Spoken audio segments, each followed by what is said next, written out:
As a parent मेरा एक बेटा है 17 का होने वाला है, नहीं होने वाला नहीं, हो गया है, 3 दिन पहले हो गया है, अभी अभी हुआ है। तो 17 की उम्र आप जानते हैं सबसे खतरनाक होती है। आप लोग भी लगभग उसके आसपास होंगे, अभी अभी उससे निकले होंगे। Most difficult age is just 16, 18, 19। इस उम्र में आपके हार्मोन्स इतना ज़्यादा जंप करते हैं कि मूड स्विंग्स बहुत ज़्यादा होते हैं। आपको अपने दोस्तों से बात करके इतना सुकून मिलता है। पेरेंट्स दुश्मन नजर आते हैं इस उम्र में। पेरेंट्स कोई अच्छी बात भी कहें तो लगता है कि ये क्यों मनहूस लोग हमारे घर में रहते हैं, क्यों ऐसी खराब खराब बात बोलते हैं। They don't understand, they are outdated people, ऐसा मन में भाव आता है। सबको आता है। आपको आ रहा है तो पहली बार नहीं आ रहा है, आज से 30 साल के बाद आपके बच्चों को भी आएगा आपके बारे में, एकदम उतनी ही इंटेंसिटी से आएगा जितना आपको आता है।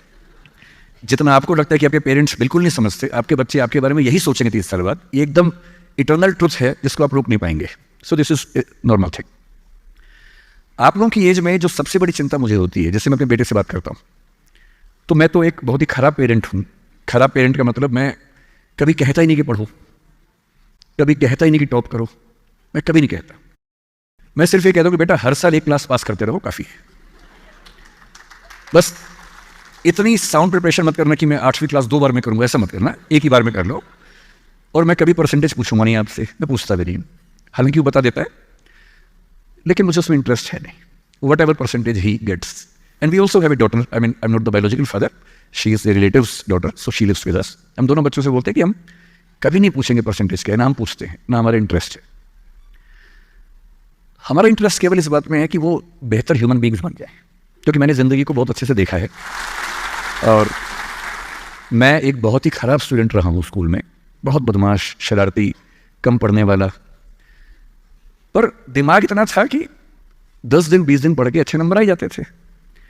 तो मेरा दिमाग कहता था कि जो काम 10 दिन का है उसके लिए साल क्यों ख़राब करूँ। तो जब 10 दिन में हो ही जाता है तो 10 दिन ख़राब करेंगे उसमें। और दूसरी बात, ओवर द ईयर्स मैंने ये सीखी है कि जो मैंने स्कूल में पढ़ा था उसमें से बहुत कम ज़िंदगी में काम आता है। मैंने ट्रिगोनोमेट्री पढ़ी, मेरी ज़िंदगी में कभी काम नहीं आई। मैं कभी थीटा बीटा लगा ही नहीं पाता कहीं पर भी, आज तक यूज़ नहीं किया मैंने थीटा, कहाँ थी यूज़ करूँ, काम ही नहीं आया। मैंने दुनिया भर के नक्शे रटे थे स्कूल में, कहीं काम नहीं आए। जब किसी देश में घूमने जाता हूँ वहाँ का नक्शा देख लेता हूँ और बचपन वाला याद भी नहीं आता, फिर से देखना पड़ता है। सीधी सी बात है। तो मैंने फील किया कि ज़्यादातर चीज़ें जो स्कूल में हम पढ़ते हैं, कॉलेज में पढ़ते हैं, वो जो नॉलेज है वो ज़िंदगी में बहुत काम नहीं आती। जब काम आता है वो और चीज़ें, मैं उस पर ज़्यादा बात करूँगा आपसे। लेकिन मेरी चिंता एज ए पेरेंट, और क्योंकि आप बच्चे उसी उम्र में हैं, मैं लगभग 50 साल का हूँ, तो आप मेरे लिए लगभग उसी रोल में हैं कि आप मेरे बच्चे जैसे हैं। क्योंकि जो बच्चे होते हैं ना, अपने पेरेंट्स से भी नफरत करते हैं, दूसरों के पेरेंट्स की सुन लेते हैं बात। तो आप मेरी बात सुन लेंगे, अपने घर में नहीं सुनेंगे। जैसे मेरा बेटा मेरी बात नहीं सुनता है, वो शायद यहाँ सीएम साहब की बात सुन लेगा। तो दूसरों की बात सुनना आसान होता है, अपने पेरेंट्स की बात सुनना मुश्किल होता है। तो आप सुन रहे हैं इसलिए मैं सुना रहा हूँ आपको। तो जो कहानी मैं आपको सुनाना चाह रहा हूँ एक रियल कहानी है, और मेरी सबसे बड़ी चिंता अपने बच्चों को लेकर, आपको लेकर वही रहती है। मैं जब भी कोई कहानी सुनाता हूँ, नाम, जगह, वो सब बदल देता हूँ ताकि किसी की प्राइवेसी पर हमला ना हो। सबकी राइट टू प्राइवेसी है ना।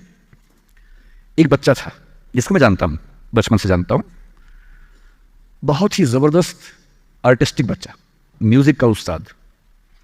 उसके घर में लगभग सब लोग म्यूज़िक के उस्ताद थे, इंस्ट्रूमेंटल म्यूज़िक, वोकल म्यूज़िक, हर चीज़ में अच्छा, पढ़ने में भी ठीक, बढ़िया। और जब हम स्कूल में थे, वो मेरी क्लास में तो नहीं था, थोड़ा सा अलग क्लास में था, पर स्कूल में बहुत पॉपुलर था being into music. I was in debating, he was into music. और बाद में उसने हमारा स्कूल छोड़ भी दिया कुछ समय के बाद, फिर वो कहीं और चला गया, फिर हमारा मिलना नहीं हुआ। उस समय ना तो व्हाट्सएप था ना यूट्यूब था, तो बाद में मिलने का स्कोप भी नहीं रहता था। जो एक बार चला गया वो चला ही जाता था उस समय। अब तो बच्चे ज़िंदगी भर दोस्त रहते। फिर जब मैं दिल्ली यूनिवर्सिटी में आ गया, ग्रेजुएशन कर चुका था, उसके बाद अचानक मुझे एक बचपन का दोस्त मिला जिसने मुझे एक इंटरेस्टिंग क्या डेवास्टेटिंग बात बताई। तो बात चल रही थी कि स्कूल के दोस्त कहाँ कहाँ हैं, क्या कर रहे हैं। तो बातों बातों में उसका जिक्र भी आया। तो मैंने बड़ी उम्मीद से पूछा, मैंने कहा वो तो बॉम्बे चला गया होगा, फिल्म इंडस्ट्री में चला गया होगा। तो मेरे दोस्त ने पूछा कि तुम्हें नहीं पता उसके बारे में। मैंने कहा नहीं। उसने कहा यार वो जेल में है, and he was one of the most creative students of our school. मैंने कहा जेल में क्यों है? बोले सच में नहीं पता। मैंने कहा सच में नहीं पता मुझे। बोले वो ग्रेजुएशन करने के लिए जब गया तो पता नहीं क्या हुआ, उसकी थोड़ी संगति खराब हो गई। बैड कंपनी जिसको हम बोलते हैं, जो इस उम्र में अच्छी लगती है, वही वाली।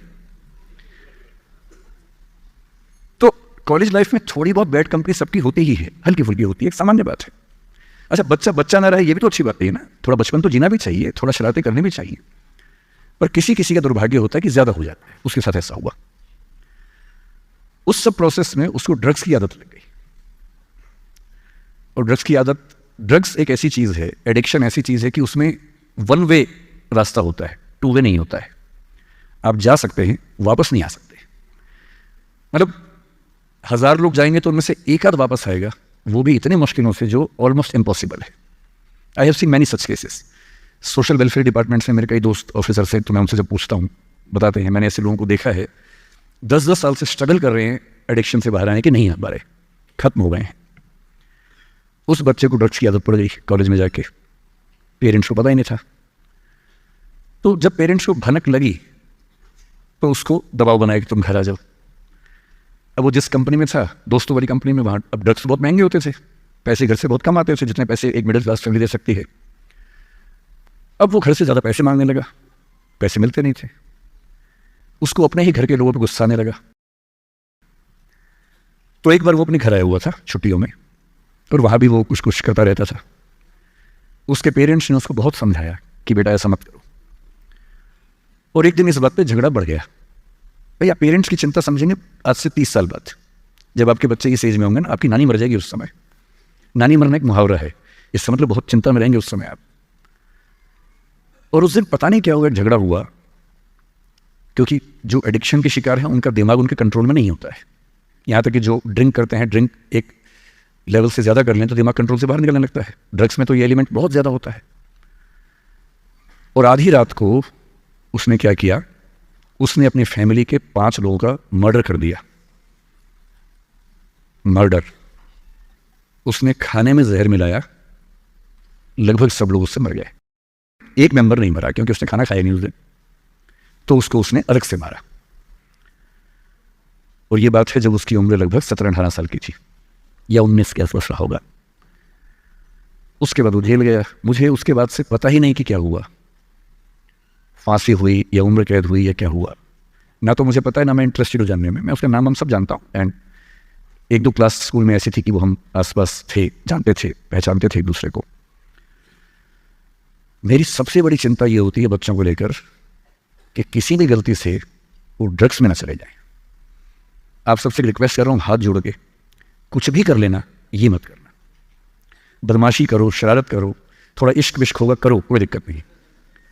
किसी को चीट मत करना, ड्रग्स में मत जाना, क्योंकि इन रास्तों पे जाने के बाद वापसी का रास्ता नहीं है, पूरी ज़िंदगी खत्म हो जाती है। एक शायर ने कहा है, बस एक कदम गलत उठाता राह शौक में, राह शौक का मतलब शौक के रास्ते पर चल पड़े थे। बस एक कदम गलत उठाता राह शौक में, मंजिल तमाम उम्र मुझे ढूंढती रही। मेरी मंजिल ज़िंदगी भर मुझे ढूंढती रही, कहाँ चला गया। सिर्फ एक गलती हुई थी और उस एक गलती ने कहीं का नहीं छोड़ा। आपको लग रहा होगा कि ये तो पापा जैसा है, प्रीच कर रहा है हमें, पापा डोंट प्रीच वाला भाव मन में आ रहा होगा आप लोगों के। पर मेरा काम ही है, मैं क्या करूं। मुझे जितनी चिंता अपने बच्चे की उतनी आपकी चिंता है, तो मैं तो बोलूँगा। आप मानेंगे नहीं मानेंगे आपकी मर्जी है, लेकिन ईश्वर ना करे कुछ गलती हुई तो बाद में आप इस बात को याद ज़रूर करेंगे कि किसी ने समझाया था हाथ जोड़कर, और हम उसके बाद भी नहीं समझे थे। कुछ भी करना, उस रास्ते पर मत जाना। और इस रास्ते पर लोग क्यों जाते हैं, इसकी जो साइकोलॉजी में सबसे बड़ा रीज़न है, उसको पीयर ग्रुप प्रेशर कहते हैं। पीयर ग्रुप का मतलब है आपके दोस्तों का ग्रुप, गैंग, इसको गैंग कहते हैं। जो डेवलपमेंटल साइकोलॉजी है, जो साइकोलॉजी स्टडी करती है कि बच्चे जैसे जैसे बड़े होते हैं उनकी साइकोलॉजी कैसे चेंज होती है, इसको बोलते हैं डेवलपमेंटल साइकोलॉजी। उसमें माना गया कि ये जो एज है, टीन एज, ये गैंग एज है। गैंग एज का मतलब 3-4 दोस्तों का ग्रुप होता है, वो गैंग की तरह से ऑपरेट करता है। एकदम सीक्रेट्स रहते हैं ग्रुप में, आपस में बातें करते हैं, जैसी कोई आसपास से निकलता चुप हो जाते हैं। उनको लगता है कि उनके पास कुछ सीक्रेट इन्फॉर्मेशन दुनिया की ऐसी है जो मोसाद और रॉ और इन सब किसी के पास नहीं। जबकि वो बात कर रहे होते हैं, उनके पेरेंट्स को बात कर चुके हैं। वो ऐसी कोई बात नहीं कर रहे जो उनके पेरेंट्स को नहीं पता। वो सब बातें करके ही बड़े हुए हैं। पेरेंट्स भी तो बने ही ना भाई, ऐसा थोड़ा ना, उन्होंने तो जिंदगी देखी है। और उनको लगता है कि वो कुछ खास ऐसा जानते हैं। एक दूसरे पर ऐसा भरोसा, पेरेंट्स पर ऐसा अविश्वास, ऐसा उनको खारिज करने की टेंडेंसी, नॉर्मल बात है, कोई खास बात नहीं है, इस उम्र में सामान्य बात है। पर डेवलपमेंटल साइकोलॉजी जब हम पढ़ते हैं तो उसमें कहते हैं कि जो बच्चा होता है 1-2 साल तक का, उस पर सबसे ज़्यादा असर उसी माँ का होता है, क्योंकि माँ उसके लिए पूरा संसार है। उस बच्चे की 2 ही ज़रूरतें हैं कि जब वो गीला हो तो वो पहुँच दे, जब भूख लगे कुछ खाना खिला दे। शुरू के 6 महीने इन दोनों ज़रूरतों को जनरली उसकी माँ ही पूरा करती है। तो उसको धीरे धीरे लगता है कि जो माँ है ना, यही मेरा सब कुछ है, और माँ की हर बात को फॉलो करता है वो। 6 महीने के बाद थोड़ा सा बाहर का खाना, घर के बाकी मेंबर्स का असर पड़ने लगता है। 2 साल के बाद जब बच्चा पहली बार स्कूल जाता है, 2 या 3 साल के बाद, तो आप देखेंगे प्राइमरी स्कूल में टीचर्स आमतौर पे महिलाएं होती हैं, विमेन होती हैं, मेल्स नहीं होते हैं। उसके 2 रीज़न है। एक तो मेल्स में इतनी पेशेंस होती नहीं आमतौर पे। अपना ही बच्चा हो तो 2 मिनट के लिए चिकोटी काटना, प्यार करना ठीक है, 2 मिनट के बाद नहीं झेल पाते वो। और बच्चा अगर रोने लगे, उनका चश्मा उतार के मारे, थप्पड़ मार दे, मूंछ खींच ले, इरिटेट हो जाते हैं। 5 मिनट के बाद तो बच्चा पिटता ही पिटता है अपने बाप के हाथों। इसलिए बच्चे भी बाप के पास कम जाना पसंद करते हैं। जाते हैं 1-2 मिनट के लिए, फिर भागाते हैं वहाँ से। इनको पता है कि ये जो ब्रेक इवन होने वाला है, टाइम आ गया है, अब इस टाइम पर निकल जाना चाहिए।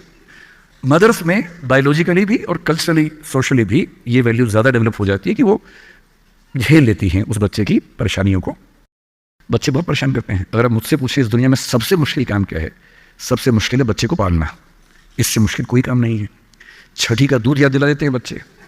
बच्चे को पालने से मुश्किल दुनिया का कोई काम नहीं है, और वो काम जनरली हमारे घरों में मदर्स करती है, जिनका इतिहास में नाम नहीं लिखा जाता, जबकि सबसे महत्वपूर्ण काम घर के अंदर वो कर रही हैं। इस बात की बहुत वैल्यू है। कई जगह पेरेंट्स, मतलब फादर्स भी कर रहे हैं कुछ हद तक, लेकिन जनरली दुनिया में ज़्यादा ये काम अभी तक महिलाओं के हाथ में जाता है। जब बच्चा स्कूल जाता है तो स्कूल जाने के बाद आप देखिए जो लेडी टीचर होती है, जिसको बच्चा प्यार से मैम कहता है, मैम, ऐसे बच्चे के लिए मैम दूसरा भगवान होता है मम्मी के बाद।